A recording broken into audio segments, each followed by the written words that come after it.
Buenos días a todos. Son las 2:05. Vamos a ir comenzando. Algunos comentabais que nos escuchabais que teníamos el sonido desactivado. Bueno, agradeceros a todos vuestra presencia. Como siempre es mayoritaria. De todas formas, os recuerdo para los compañeros que no puedan estar que al cabo de unos días todas estas sesiones se suben a la web de la Unidad de Coordinación y Apoyo Asistencial del Área Sanitaria de La Coruña. Si ponéis más o menos esas palabras ya os lleva directamente al área. Ahí están subidas todas las sesiones que hemos realizado desde hace año y medio. Hoy en concreto, ya para ir rápidos y raudos, nos acompaña Viviana Noya Blanco, personal de enfermería, la supervisora de la Unidad de Rehabilitación. Ya estuvo en el anterior programa formativo con nosotros y hoy nos va a hablar de un tema que consideramos importante, que para todos creo que las residencias, tanto de mayores como de discapacidad, es un síntoma en relación a múltiples patologías que tenéis. La mayoría son demencias o deterioros cognitivos o discapacidades. Yo creo que todos tenemos mucho camino a mejorar. Todos, incluyo yo el primero, en conocimientos que hoy nos va a trasladar Viviana, cómo podemos estar alerta, cómo podemos detectar al usuario que ya empieza a tener cierta dificultad. Nos enseñará también qué podemos hacer, qué tipo de test y cómo lo podemos hacer. Entonces ya un poco agradecerle a ella su disposición y ya pasamos a la presentación en relación a valoración e manexo da disfasia. Nuevamente, gracias. Y al final habrá un turno de palabras y así lo consideráis a través del chat. Podéis hacernos preguntas, dudas y si no a posteriori, pues siempre a través de la web podéis hacernos preguntas que se las trasladaríamos y ella seguro que estaría encantada de darnos la respuesta más adecuada a cada caso. Paso ya con Viviana cuando quieras. Gracias. Hola, buenas tardes. Primero agradecer, Fernando, nuevamente el que hayas contado conmigo para colaborar en estas sesiones. Quería, si me permites, agradecer también al equipo de rehabilitación en general, pero en particular para esta sesión al área de foniatría y logopeda, que su colaboración es desde luego muy importante para nuestro trabajo diario y para que yo pueda traeros esta información aquí. Y por otro lado, a las compañeras que participaron conmigo directamente en esta charla. Gracias por su tiempo, por sus conocimientos y por su imagen, que luego veremos por qué lo digo.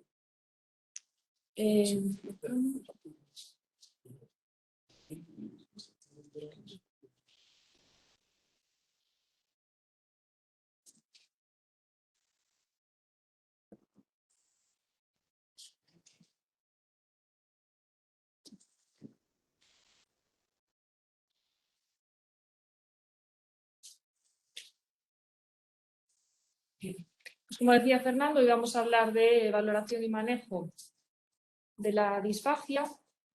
Antes de adentrarnos en qué es la disfagia, quería explicar qué es la deglución, que sería el paso de los alimentos desde la boca hacia el estómago. En las fases normales de la deglución vemos ahí descritas una fase inicial, fase oral, que es una fase voluntaria y que a su vez se divide en la fase preparatoria, donde se produce la manipulación y masticación del alimento en la boca. Y la fase oral propulsiva, donde la lengua empuja el alimento hacia la faringe. La segunda fase que se daría es la fase faríngea, ya es una fase involuntaria y el alimento se desplaza a través de la faringe. Y por último tendríamos la fase esofágica, también involuntaria, donde el alimento pasa del esófago al estómago. Aquí vemos, no quería entrar mucho en los mecanismos, pero para quien quiera echar un vistazo, los mecanismos que se producen en cada una de las fases, ¿no? Mecanismos de masticación y formación del bolo, qué es lo que hace la lengua y cuando se produce el reflejo de deglución, y ya en las fases involuntarias, qué es lo que sucede, ¿no? Elevación del paladar, del hueso hioides, se eleva y cierra la laringe gracias al epiglotes y demás. Vamos ya a entrar en qué es la disfagia para poder hacer, como dice el título de la presentación, una buena valoración y manejo de estas situaciones. Tenemos primero que conocer qué es la disfagia. Aquí vemos cuál es su definición. Proviene del griego dis, que sería dificultad, y fagia sería comer. Por tanto, la disfagia es la dificultad que presenta una persona para tragar para formar el bolo alimenticio en la boca o para propulsarlo desde la boca hacia el estómago.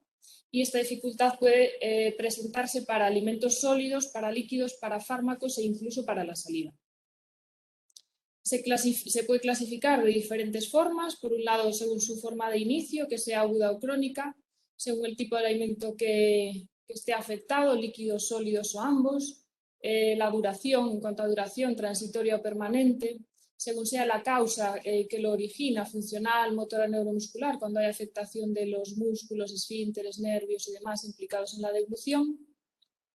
Puede ser estructural o orgánica si hay una disminución del calibre de alguna de las partes del recorrido por donde pasa el bolo alimenticio, y según su localización, que yo creo que esta es la clasificación más frecuente que manejamos a diario, que sería orofaringea, que es la que se produce desde los labios hacia el inicio del esófago, o esofágica, si se produce desde el inicio del esófago hasta el estómago.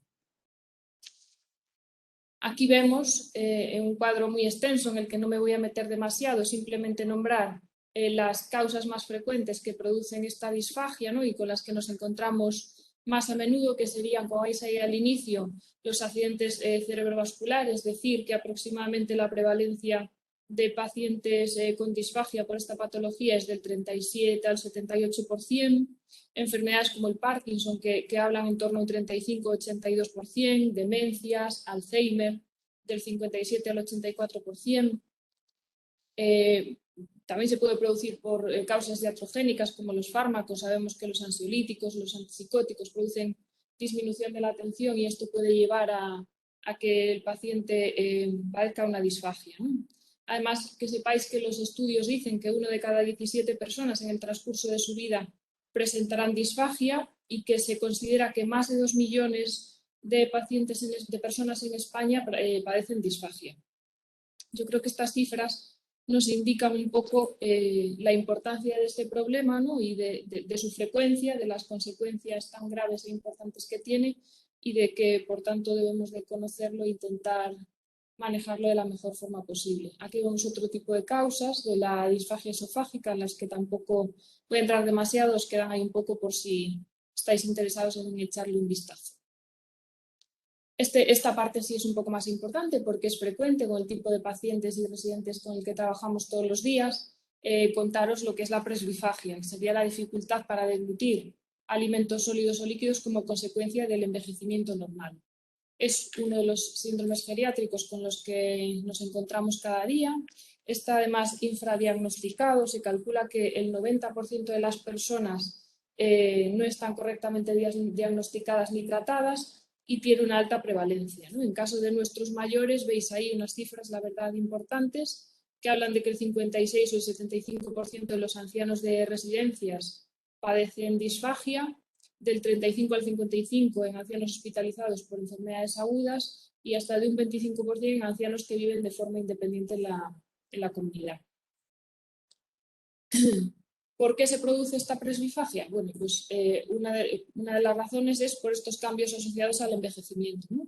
Hay pérdida de piezas dentales, pacientes que utilizan prótesis móviles, atrofia de músculos masticatorios, menor producción de saliva, disminución, como veis, del tono muscular, la epiglotis está más lenta y más pequeña, hay una menor amplitud de ondas de peristalsis esofágica y el deterioro cognitivo, ¿no? Que altera el nivel de alerta y que esto va a ser, como veremos luego, una de las razones de que el paciente pueda padecer una disfagia.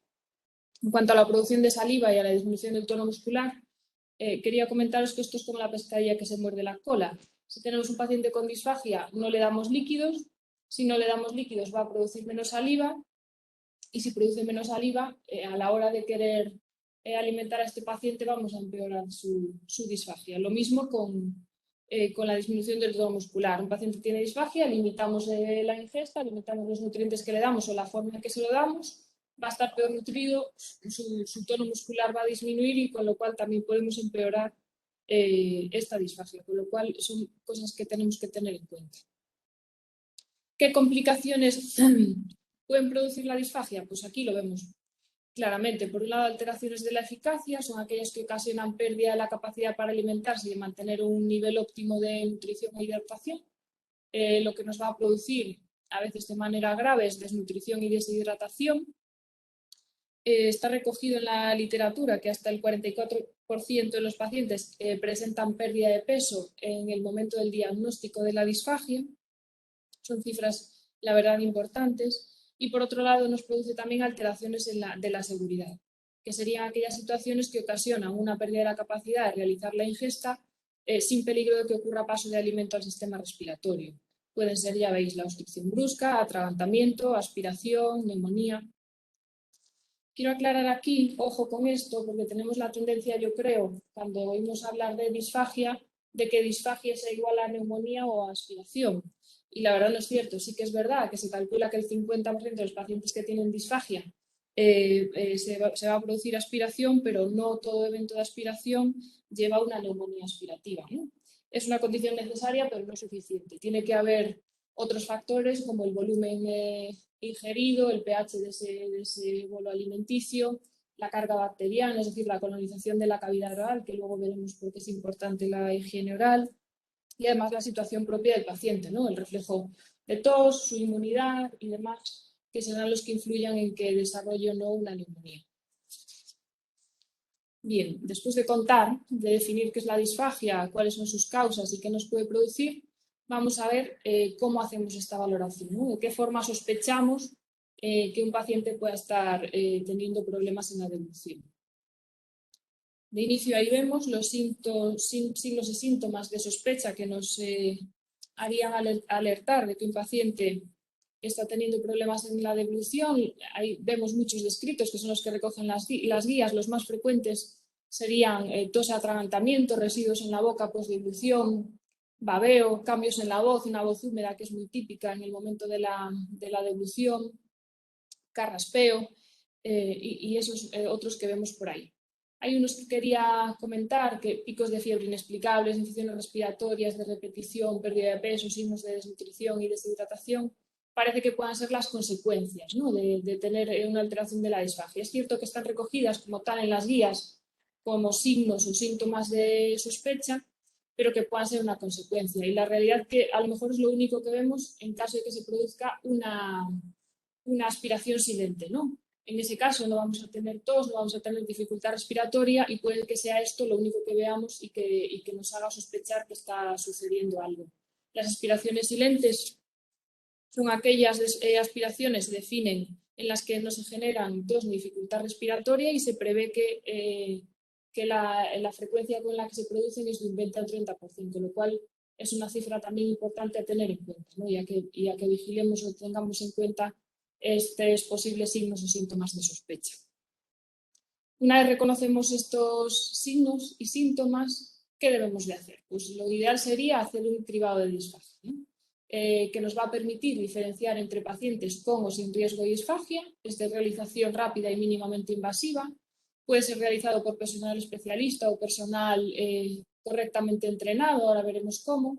Y los objetivos de la realización del cribado son, por un lado, determinar la probabilidad de aspiración del paciente, determinar la necesidad de valoración posterior de disfagia por los especialistas adecuados o la seguridad de deglución antes de iniciar la ingesta oral. Hay que tener en cuenta, de cara a valorar la necesidad de valoración posterior, de que hay un alto número de falsos positivos, incluso con los cribados, ¿no? Podemos tener un paciente con un falso positivo en el que limitemos su ingesta y esto puede dar ciertas complicaciones. Entonces, hay situaciones en las que puede ser muy adecuado que haya una valoración por un especialista, además de nuestro cribado inicial. Bien. Para este cribado tenemos diversas herramientas. Yo, la verdad, aquí os planteo solamente estas dos. Son sencillas, muy generalizadas y que me gustaría que conocierais. Por un lado, este cuestionario EAT10, muy sencillo de aplicar, 10 preguntas en el que tenemos que dar un resultado del 0 al 4 y en el que nos indica que si una puntuación superior o igual a 3 puede indicar dificultades para tragar de forma segura o eficaz y en ese caso estaría indicado realizar el método de exploración clínica volumen-viscosidad, que es el que vamos a ver ahora. Este método de exploración clínica volumen-viscosidad fue desarrollado por el Dr. Pere Clavé, es un método sencillo y seguro y consiste en la administración de bolos de diferentes viscosidades, veis ahí agua, néctar o pudding, y con volúmenes crecientes, 5, 10 o 20 mililitros. Con él se evalúan los signos de disfagia en un orden progresivo de dificultad y se realiza con el paciente sentado, un paciente colaborador y bajo monitorización de la saturación periférica de oxígeno. Veis ahí el orden en el que se realizaría, por dónde empezamos. Empezaríamos con una viscosidad néctar con 5 mililitros y valoraríamos qué es lo que se produce al paciente, cómo realiza esa devolución, si lo hace de forma segura o si hay una alteración de la seguridad. En caso de que haya alteración, veis que pasamos directamente a la viscosidad pudding y si no hay alteración, si la devolución es segura, iríamos progresando en volúmenes y modificando las viscosidades. Aquí os dejo además la hoja de registro, donde vemos qué resultados obtenemos, ¿no? Con cada textura, lo que puede suceder y con cada volumen. Se considera positivo el test si presenta, por un lado, tos, cambios en la voz o desaturación de oxígeno, o si no se produce un correcto sellado labial, si hay residuo oral, si hay devolución fraccionada o residuo faríngeo. Comentaros además que hay pruebas diagnósticas instrumentales, las voy a mencionar simplemente porque esto lo realizaría ya los especialistas indicados en hacer el diagnóstico de estas disfagias. Veis ahí videofluoroscopia, firundoscopia, exploraciones endoscópicas, técnicas de neuroradiología, bueno, muchas más. Estas son, yo creo, digamos, las más frecuentes, pero hay otras técnicas que se utilizarían para este diagnóstico. Bien, una vez tenemos diagnosticado el problema, tendríamos que ver cómo lo manejamos, ¿no? Como veis ahí en la imagen, uno de los pilares fundamentales para el manejo de los pacientes con disfagia sería la dieta, ¿no? En cada área, en cada zona, en cada hospital, nombramos las dietas, las texturas de diferente forma. Con lo cual, quería dejaros esta imagen en la que la Iniciativa Internacional de Estandarización de la Dieta para la Disfagia ha elaborado unos descriptores para desarrollar una nueva terminología y definiciones globales estandarizadas que describan los alimentos con textura modificada y bebidas expresas. Se trata de normalizar o de nombrar todos de la misma forma estas texturas modificadas y bebidas. ¿Qué tipos de dieta podemos manejar? Pues ya veis ahí la dieta basal, que sería una dieta normal, donde no hay problemas de devolución, incluye todas las texturas y consistencias. Dietas blandas o fácil masticación, aquí habría problemas masticatorios pero sin síntomas de disfagia. Sería también una dieta de transición a la dieta normal. Ya una dieta más específica, dieta de disfagia o fácil devolución. En esta dieta se evitan alimentos de riesgo y no admite dobles texturas. Permite formar fácilmente el bolo y no necesita prácticamente, o si la necesita es ligera o suave masticación. Y la dieta Turmis, la propiamente dieta Turmis de disfagia, son purés de consistencia uniforme, homogénea y que reúne todos los requisitos nutricionales. ¿Cómo adaptamos los líquidos en un paciente con disfagia líquido? Pues vemos ahí los tres tipos de textura, que si recordáis son las mismas texturas que utilizamos en el método de exploración clínica volumen-viscosidad. Por un lado, la textura néctar, es la primera imagen, puede beberse en vaso y al caer forma un hilo fino. Textura miel, se puede beber o tomar con cuchara y al caer forma gotas gruesas y no mantiene su forma. Y textura pudding, que es la última imagen, solo puede tomarse con cuchara, al caer mantiene su forma. Quería dejaros esta imagen, la verdad no se ve muy clara, pero en cuanto a la composición de productos que modifican la viscosidad. Ya veis, hay recursos caseros, gelatinas, aguas gelificadas, espesantes comerciales. Quería comentarlo porque los recursos caseros, los almidones, maicena, véase, no espesan a cualquier temperatura y alteran el sabor de los alimentos y de los líquidos.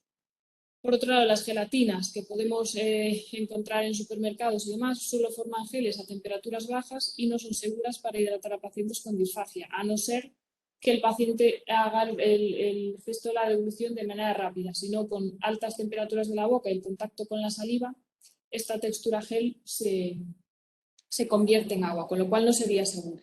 Lo seguro sería utilizar el tercer y cuarto cuadro, las aguas gelificadas que están compuestas por gomas, goma Santana y demás, o los espesantes comerciales, ¿no? Que ya veis que hay que forman geles a cualquier temperatura. Los espesantes comerciales espesan cualquier tipo de líquido de alimento y son seguros, por tanto, para hidratar a pacientes con disfagia. Alimentos de riesgo. Veis ahí una larga lista de alimentos de riesgo en pacientes con disfagia con los que tenemos que tener cuidado. Ojo con esta lista, que no sea nuestra cabecera, ¿no?, en la cocina, porque esto si lo hacemos tal cual, va a implicar probablemente una carencia en la nutrición del paciente con disfagia. Tenemos que ver que esos alimentos de esa forma son peligrosos, pero sí que podemos elaborar o dar al paciente estos alimentos modificando la textura, modificando la consistencia, ¿vale? Pero por defecto, estos serían alimentos de riesgo para un paciente con disfagia. En cuanto a los medicamentos, que era otra de las cosas que veíamos en el inicio del manejo de los pacientes, tener en cuenta que lo ideal sería seleccionar las formas de administración más indicadas, las formas sólidas, saber que se ingieren mejor en consistencias pudding, en agua gelificada, que los comprimidos triturados se deberían machacar hasta polvo fino y administrarse con agua gelificada o con alimentos con textura puré. Ojo con los comprimidos triturados. Es decir, cualquiera de nosotros, estando sanos, si tomamos una cucharada de cacao en polvo así a pelo, probablemente nos atragantemos. Con lo cual, debemos triturar el comprimido hasta polvo fino, pero mezclarlo en una cucharada, una pequeñita cantidad de ese alimento, sin que vaya directamente el comprimido triturado en ese polvo directamente a la boca del paciente. Por otro lado, deberíamos evitar fórmulas que no se pueden triturar. Ya veis ahí las de tarso, linguales, con cubierta entérica, sólidas, que contienen líquido y demás. Este tema se abordó seguramente en pacientes con nutrición enteral o sondas, en los que también hay que tener cuidado con estas fórmulas. Vemos ahí que en caso de utilizar fórmulas tipo jarabe deben de poder ser espesadas a la viscosidad necesaria para el paciente, que no debemos mezclar la medicación en el plato completo que vayamos a dar al paciente en ese momento. Evitamos que no se consuma si el paciente no termina ese plato y además no modificamos el sabor del puré o del turmis que le estamos dando al paciente.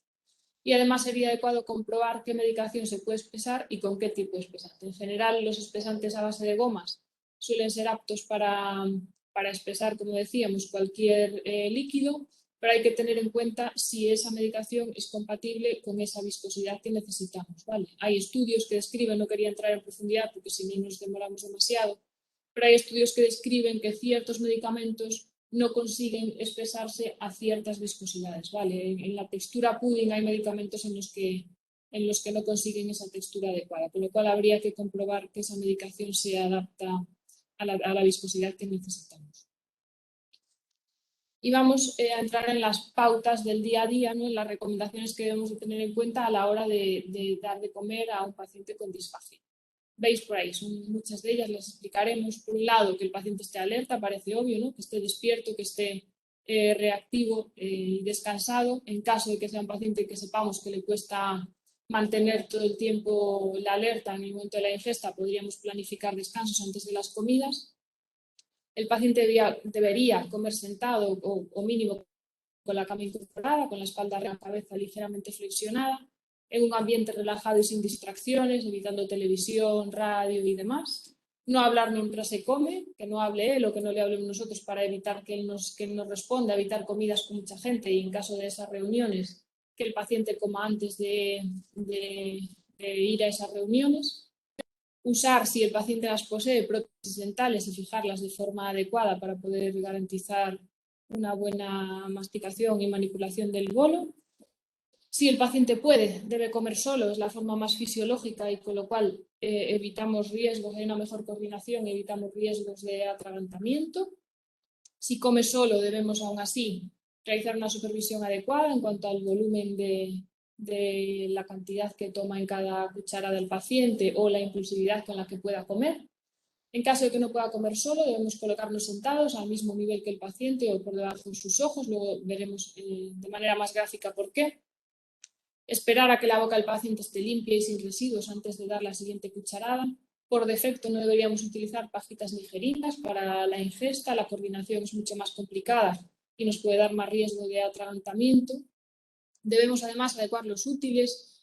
Os voy a mostrar aquí un pequeño ejemplo de los productos de apoyo para comer, vasos con escotadura para facilitar la ingesta hídrica, jarras con asa, vasos de pico que nos permite regular la cantidad de líquido y además facilita el sello labial, platos con aro o rebaba que permiten al paciente comer de manera individual, evitando que el alimento se salga del plato, cucharas recubiertas. cubiertos engrosados o cubiertos de plástico. Seguimos con las recomendaciones. En caso de sensación de alimento retenido en la garganta, el paciente debería tragar 2 o más veces seguidas antes de introducir más alimentos. Sería aclarar la voz, un carraspeo y volver a hacer una deglución para movilizar esos posibles restos que queden. Realizar degluciones secas intercaladas a lo largo de la comida para asegurarnos de que el bolo se ha tragado correctamente, que no quedan restos en boca y que podemos continuar con la ingesta. Otras técnicas como estimular la deglución antes de comer con un cepillado suave de la cavidad oral o estimular los labios mediante toques o ligera presión si la preparación oral es lenta. Debería además el paciente permanecer sentado de pie tras la ingesta al menos 30 minutos para evitar reflujo y posibles broncoaspiraciones. Realizar una higiene oral y dental adecuada después de cada comida. Hay otras estrategias como los incremento sensorial, como sabores ácidos o temperaturas frías, que estimulan una correcta deglución. Y en general saber que la duración de una comida no debería exceder de 30 a 40 minutos. Si este tiempo se excede, nos puede indicar que está habiendo problemas en la deglución eficaz en ese paciente.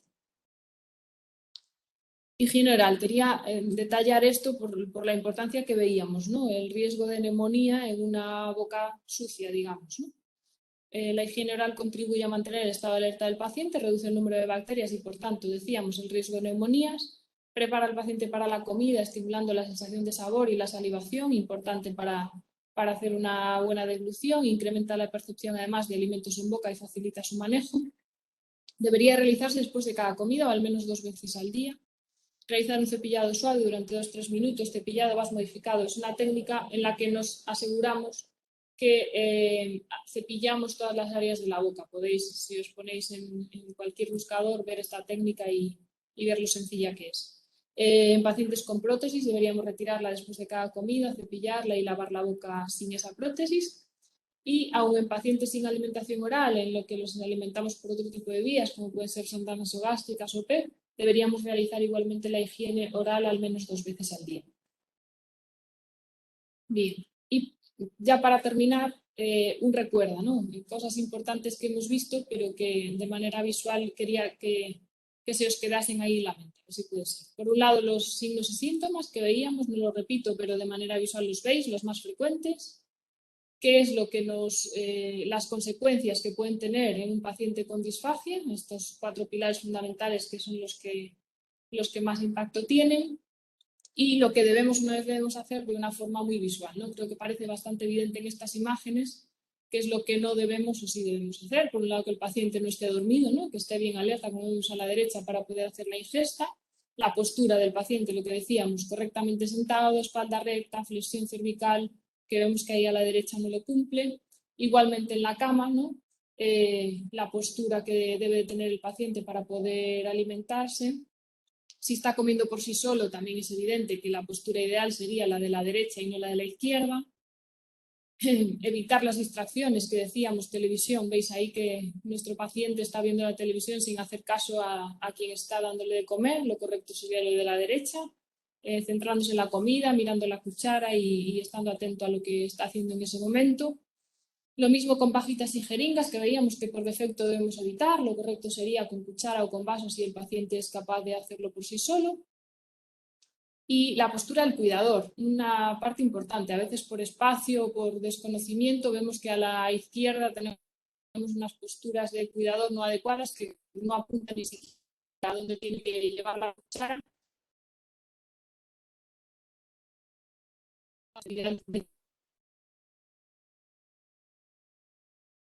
La misma paciente que está haciendo una deglución correcta, y que podemos continuar con la alimentación.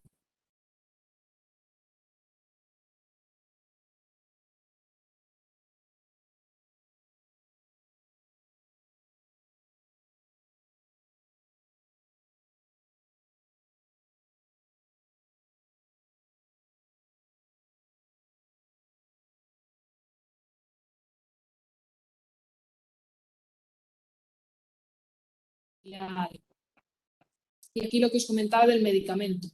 Si dispersamos o mezclamos el medicamento en toda la cantidad de comida que tenemos, eso, no nos aseguramos de que si el paciente no toma todo el puré, por lo tanto no sabemos si va a tomar toda la medicación que necesita, y además vamos a modificar el sabor de ese puré, ¿no? Lo correcto sería lo que vemos a la izquierda.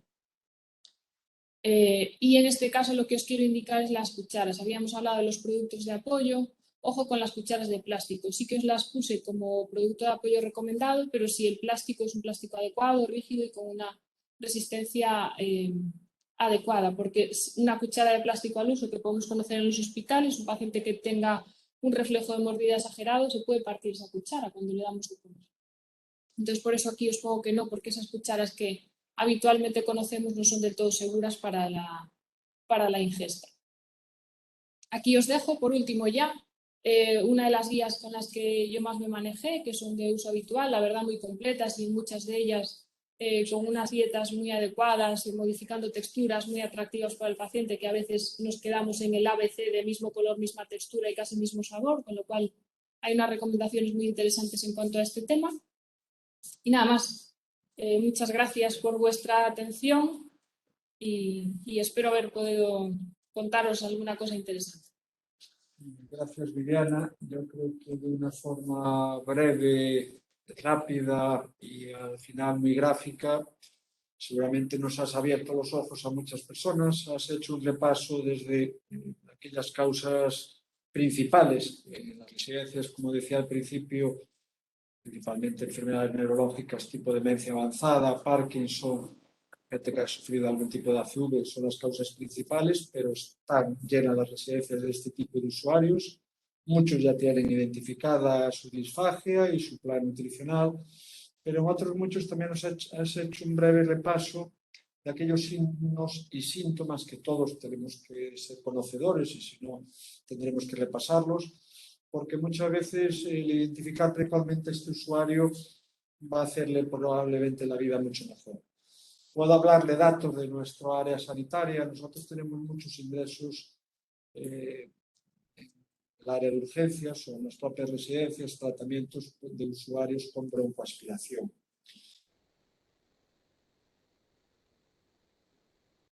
Una persona que de repente está comiendo, se atraganta, se pone cianótica o le satura. Hay muchas microaspiraciones silentes de gente cuando está durmiendo, con la propia saliva, o en pequeñitos momentitos que le damos de beber algo o de ingerir algo que no llega a generar una clínica importante, pero sin embargo sí tose, sí se atraganta, sí carraspea, sí babea. Esas microaspiraciones no siempre se van a acompañar de esa broncoaspiración y de esa neumonía clínica, pero tenemos que estar atentos, porque realmente es una de las patologías que obliga a derivar e ingresar más usuarios de residencias. Junto con la infección de orina podemos decir que es la patología principal que genera un ingreso en el hospital, ¿no? Por lo menos en nuestro área y seguramente similar a todas las áreas sanitarias de Galicia. Por lo tanto, nos has hecho un repaso de las enfermedades, de los signos y síntomas de alerta que nos pueden llevar a identificarla. Nos has enseñado a cómo se puede hacer un test de viscosidad, ver un poco esa identificación llevada ya a la práctica en cuál puede estar en riesgo. Muchos de ellos los podríamos hacer personal sanitario entrenado de las residencias. Y después nos has hecho de una forma gráfica un repaso de todas aquellas posturas inadecuadas y yo y vosotros seguramente si reflexionamos estamos cansados de ver estas situaciones en el día a día. Tanto en el hospital, que también tenemos muchos elementos a mejorar, probablemente porque no tenemos tiempo, no tenemos muchos conocimientos alguna vez o no nos damos cuenta, ¿no? Cualquiera de las causas pueden estar ahí, pero realmente la postura del enfermo, la situación de la persona que está dando ese alimento, es fundamental que tengamos claros los conceptos porque en el día a día vamos interiorizando esas posturas, ¿no? Y un poco, bueno, no sé si hay alguna pregunta. Repito lo que os dije al principio, que la charla va a quedar ahí expuesta. Seguramente pretendemos con estas charlas formativas, que son tanto para todo tipo de profesional, sanitario como no sanitario, que veáis situaciones que podemos mejorar. Obviamente, por una charla de media hora, por magnífica que sea, como la que ha hecho Viviana, no vamos a cambiar el panorama, pero sí vamos a introducir en nuestras cabezas que probablemente tenemos elementos de mejora en determinadas situaciones. Y una de ellas es la alimentación de nuestros usuarios, que genera no solo causas agudas de deterioro, sino esa disfagia mantenida, esa falta de alimentación y de hidratación, también genera pues, aquello que todos vemos en el día a día, que son muchos usuarios que de repente tienen cierto grado de deshidratación. Y la deshidratación muchas veces genera que el desenlace en muchos usuarios, ¿no? Por lo cual, una cosa lleva a la otra, vamos a actuar poniendo, antes de que haya una herida, la prevención, después tenemos que identificarla y bueno, poner los remedios adecuados. También nos explicaste algunas cosas de las que yo no era conocedor, como son que no todos los espesantes valen.